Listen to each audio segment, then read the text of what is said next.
So, thank you for joining us here at NTV, Non-Traditional Voices. This is your original podcast program brought to you by Adult Commuter and Transfer Services, where you can tell your story. Today, I'm here with Jamie. Hi, Jamie. Thanks for joining us. Hi, how are you doing, Doing Della? great. So, tell us your story. Well, I started ETSU right out of high school, like most students, and I had some family emergencies that came up, and I wasn't able to complete my first year here, so I withdrew from the college. I got married. I had a son, and I decided it was best for me to stay at home and take care of him, and I did, and then I thought, okay, well, I'll go back to school when he starts school. Well, then I decided I wanted another child. So my daughter came along almost 8 years later, and I was like, okay, this time when she goes to school, I'm going back to school. So we planned it all out. Well, my husband got hurt, and he had to have some plates and screws put in his arm, and he had to go through some rehabilitation. And after we got through that, we got her in school, I was like, okay, now's the time we're going to do this. So I came back to ETSU in the fall of 2008, and I decided that I really wanted to work with kids. I had been working with kids at daycare and also as a private nanny, and I decided I want to teach. So I came back and I applied for the Department of Education, and I got accepted. And I started back to ETSU. I decided to start clean because my first year here was pretty rough, right out of high school. What do you mean by that, start clean? I actually did Academic Fresh Start. It's a one-time program that what you can do is if you agree, even though if your grades are good, that you will erase all your grades and you will start fresh, then you can do that one time in your academic career at ETSU. Oh. So I decided rather than struggle to bring my GPA up, that's what I wanted to do. So I started with a fresh start. I had to start completely. Yes, I love it. It's great. And that one start was all I needed. Yeah. So I started the Department of Education. I took full-time classes. I actually got advisement in the Adult Commuter and Transfer Services from Jennifer Ross. Yeah. And she got me started. I love Jennifer.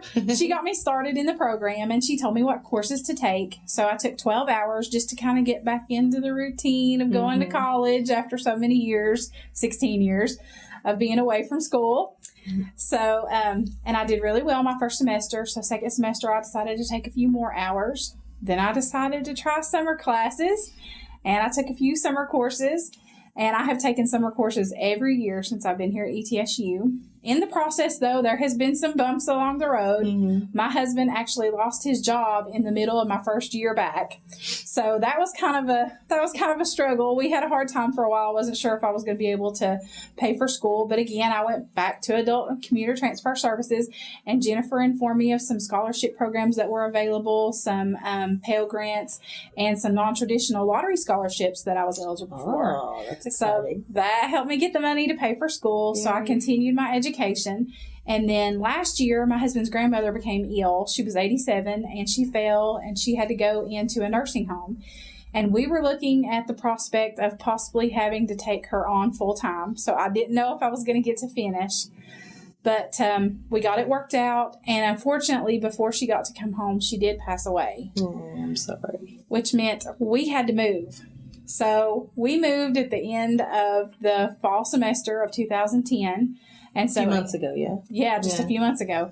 So despite the fact that we had to move, my daughter had to switch schools and all that, I continued to keep plugging on. And honestly, if it wasn't for my husband and for my kids, I don't know if I could do it. Yeah. Because I do have some hard times, and I have times where I'm like, I just don't know if I can do this. Yeah. And my husband's like, oh, yeah, you have to keep on. And the kids have been really good. Even though I don't get to spend as much time with them as I would like to, they see that mom's going to school, and I think it lets them know that school's important. So that's been good for them, too. That's great. Yeah, yeah. And if you're going to school to be a teacher, do you think they have any ooh, what if my mom's in my school? Any kind of fear about that? Well, now my teenager doesn't worry because he'll probably be graduated by the time I get finished and actually start teaching. And I'm not going to teach high school. I'm going to teach elementary school. Okay. But now my daughter thinks it would be totally cool if I taught her school. She's like, Mommy is the best teacher ever. Oh, yeah. Well, I don't know about that. She knows that Mommy's really strict, especially on her. It's a little harder when they're yours. Yeah, that's true. But they do. They think that's exciting. And it's helped my teenager realize that school's really important. And that's good because he's getting ready to start college in about 3 years.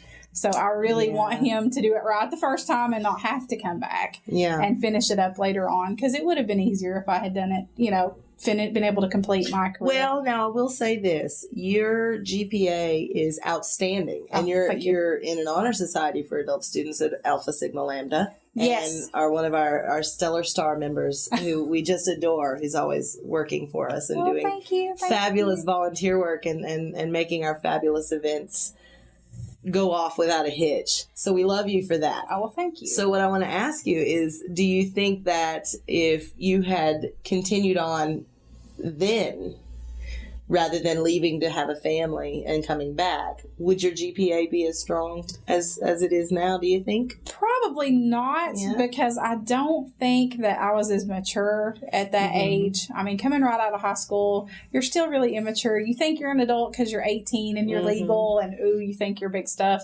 But honestly, you really don't have a clue. And it's much easier when the money really doesn't seem, you haven't had the experience with the finances to realize how important that money you hand over to the bursar's office is when you're paying for your classes, even if it is scholarships and lottery and Pell Grants and different programs like that. I mean, it's still, I know that's somebody's money. It's tax dollars at work, and it means more to me. So I work harder to make better grades, and I want to be a good example for my kids. Yeah.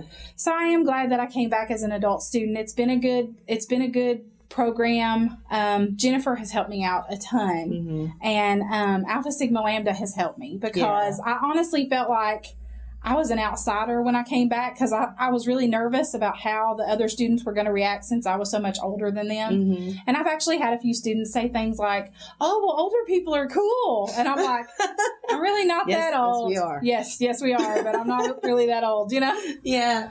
But it was nice because it made me feel like I had something in common with lots of other students on campus. I did not realize how many adult students there were on campus. Yeah, thousands. Yeah, until I started working with Alpha Sigma. Thousands. Yes.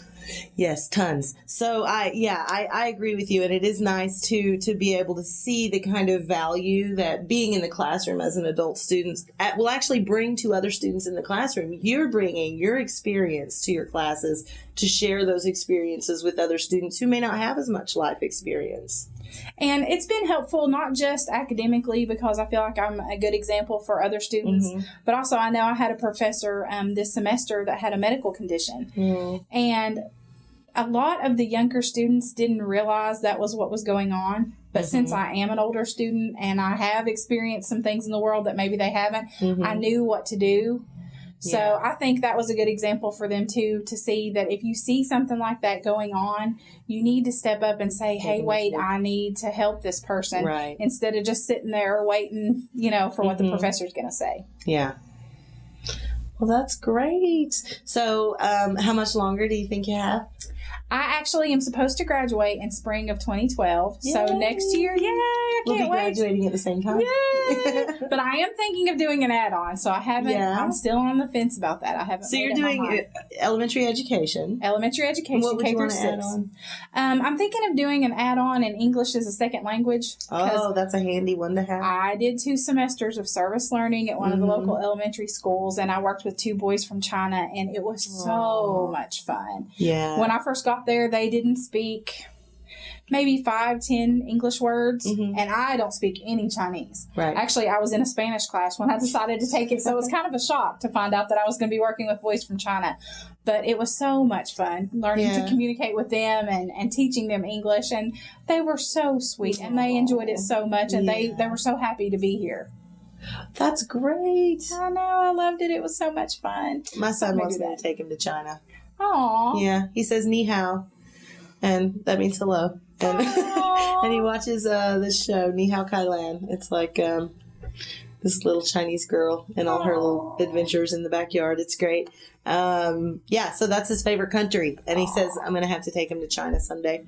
So someday I will. Oh, there you go. Yeah, I'd like to go to China and visit my boys that I had. Yeah. And I would like to have kept them here, honestly. I mean, I would have adopted them in a heartbeat, I mean, they had families, but I mean, they were so excited about being in the United States, and it was so much fun. Yeah, I bet. It was definitely a different experience. But I'll tell you, the English as a second language is in such high demand. It is. And I have to say this because I have the utmost respect for elementary teachers, because when you get into teaching in middle school and high school, you can specialize in, science or math or English or social studies. Elementary teachers have to know it all. That's right. We do. And it takes a very, very intelligent, bright, diligent person to be able to pull that off. And the crowd control. Like, I could never do the crowd control. Oh, my goodness. The kids are so much fun. I work with the kids at my church. And at first I was like, oh, I'm only going to work with the younger kids, because that was what I was used to. I was used to like the preschool age set, the little ones. And the big ones actually kind of were intimidating. Yeah. But then I started working with the older kids, and they are so smart. Yeah. And they're so much fun to interact with. They come up with the best stuff. And you can do so many more activities with them. That's true. That's true. They're really a lot of fun. Yeah. I've taught all ages, and I think that early middle elementary school group is great. Like the 6 to 10, those kids are so fun. They are. They're so much fun. They're so much fun. And speaking of kids, I haven't actually been able to take advantage of, they have 2 different daycares here on campus for adult students. But my kids were old enough that they didn't meet the requirements for that. So they didn't have to go to that. But it's a great program. They do have a kind of a summer camp program for elementary age kids, and the older kids. They also have a program for the kids like during Christmas break and also during spring break.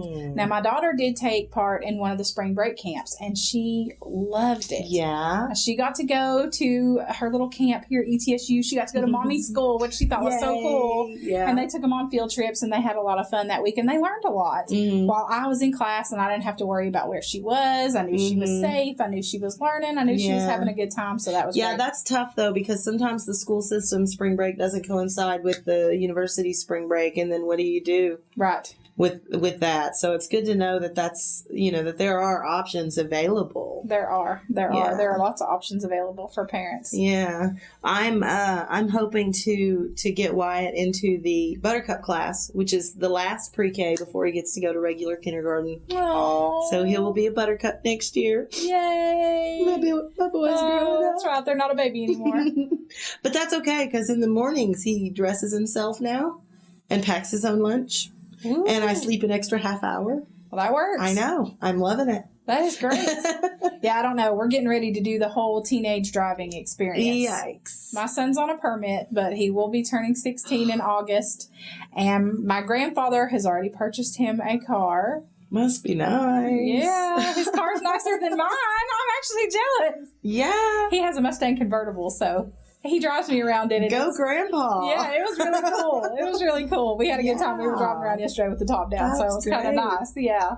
But, yeah, come August, he's a free man. He can drive on his own. So you guys are, instead of him borrowing your car, you're going to be borrowing his, right? I would like to, but, he has this thing. He doesn't want me to drive his car because he's like, you have a car. Why do you need my car? I'll drive my car. His car's fancy. Oh, yeah, I know. Yeah, he thinks Mom's car's lame, but he loves his car. Well, that's important. Oh, yeah. Well, Jamie, thank you so much for joining us today. This has been so much fun. I'm glad you could come. And I definitely would encourage adult students. Don't think just because you're married or you have kids or you've been out of school forever or you're, older than most traditional students. It's really a good experience. ETSU is a great campus, and there are a lot of people out there that are your age that have things in common with you. Yeah, we don't see them a lot because we're busy. That's right. We're busy people. That's right. We take opportunities to come together. We have events that family movie night is a favorite. Family movie night is awesome. You always help with family movie night. I love family movie night because I can bring my kids. I don't have to worry about the content of the movie, which, believe me, is important to me. Yeah. And we can come, and the kids feel like they got to go to mommy's school, and they think that's really cool. So they feel like they're there with me. Wyatt calls it "Bring Your Son to Work Day." Oh, that's funny. Family movie night, because we're working the movie, we're there playing games with the kids and running the show, and so it's work. So he's totally like, I want to go to your work and watch a movie. Yeah. and thinks that's what goes on all the time at my work. My daughter, for the longest time, thought because I was going to school to be an elementary teacher, she thought when I came to school, that's what I did was I taught school. And she's like, I want to meet your kids. And I said, I don't have kids yet. I'm not there yet. You have to wait until Mommy graduates and actually get a job. But she was upset yesterday because yesterday was Bring Your Child to Work Day. And she said, why didn't I go to work with you at ETSU? Aww. And I said, because Mommy had 2 exams. So, that wasn't going to work. But, yeah, they do love to come with you. Yeah. It's neat to bring them on campus and let them see where you're at. I keep a stash of goldfish crackers in my drawer just for when he gets to come by. There you go. Yep. That's good. Yeah. And I think too, it is really helpful, like you said earlier about, you're doing homework, your kids are doing homework. School is a part of your daily routine. Oh, definitely. And I think that makes a huge impact. That's huge. And it's almost hard to even guess what a huge impact that's going to be because you never really know how they might, take school or react to their own school experience if they didn't have you setting that example for them. So that's important, I think. If they get to see you doing schoolwork and they know it's important to you, then they make it more important to themselves. It's not like, oh, well, Mom didn't like school, so I don't want to go. Yeah. It's like, well, Mommy's working really hard to go to school, so now I want to work hard to go. Right. Yeah, I think that's a great way to do it. And it's a lot better than, do your homework when, you're sitting in there watching TV. Yeah. And eating bonbons. That's right. Must be nice. Yeah, really. Who has time for that? Yeah. I don't think I've seen a TV program in the last 3 years. No. Yeah, well, I have Nick Jr. Yeah, well, yeah. If you have kids, you know all the cartoons. I know all the cartoons. At my house, I know all about Hannah Montana. I know all about Good Luck Charlie. You know what, though? That actually will be a huge benefit for you when you do start teaching because you'll be into the culture, and their kinds of entertainment and your kids have gone through the age of the kids that you're going to be teaching. Right. And so you have experienced that kind of entertainment culture and that youth, counterculture. I think is great. The last thing I have to work on, though, honestly, is texting. We were talking in class the other day. One of my education professors said, who in here doesn't text? And me and another adult student were the only 2 people to raise our hands. And she said, that is not cool. No. You have got to learn to text because your students are going to be texting. Yep. And I said, well, I know how, but I'm really slow, so I just don't. Yeah. So I'll learn eventually. I love it because I can't always take a call. Or don't want to talk on the phone, or Wyatt is playing and being loud and rambunctious and talking on the phone is just not realistic. So I can send somebody a message, and it's like portable email. But I don't have the fancy phone. Like I want the Fisher Price model, because I can figure out the buttons and I know how to use it. And it's getting harder and harder when my phone breaks to find one that's at my speed, I understand. Mine's just a cheap standard phone. Yeah. But I can text on it if I want to. I know my son was at home a few weeks ago and I was in the middle of class and he texted me and I wanted to make sure he was okay, so I texted him back, which he thought was awesome. He was like, Mom, you know how to text? I was like, yeah. He goes, it didn't even really take you that long. I was like, I know, I'm getting there. Well, I'm learning. We have to adapt. That's right.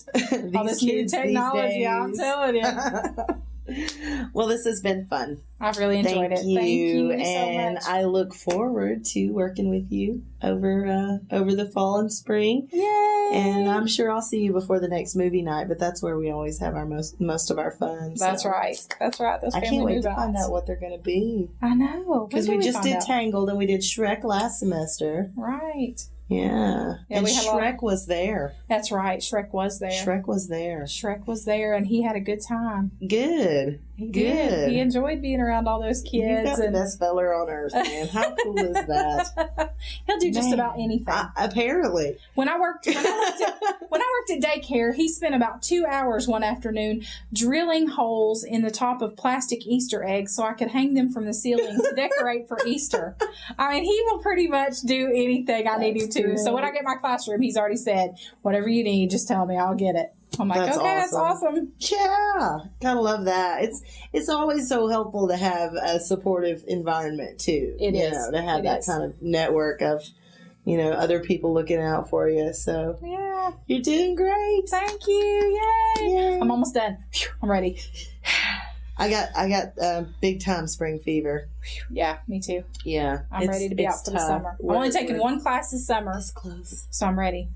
Yeah. It'll be like having the summer off because I'm not used to that. I know. I can't believe how heavy your course load is. I know. It's very busy. But luckily I don't have to work, so that worked out. I freak out if I take more than like 3 classes. I'm like, I have 6 this semester. Girl. Yeah, it's been a crazy semester. Well, full-time for graduate school is only 6 credits, 2 classes.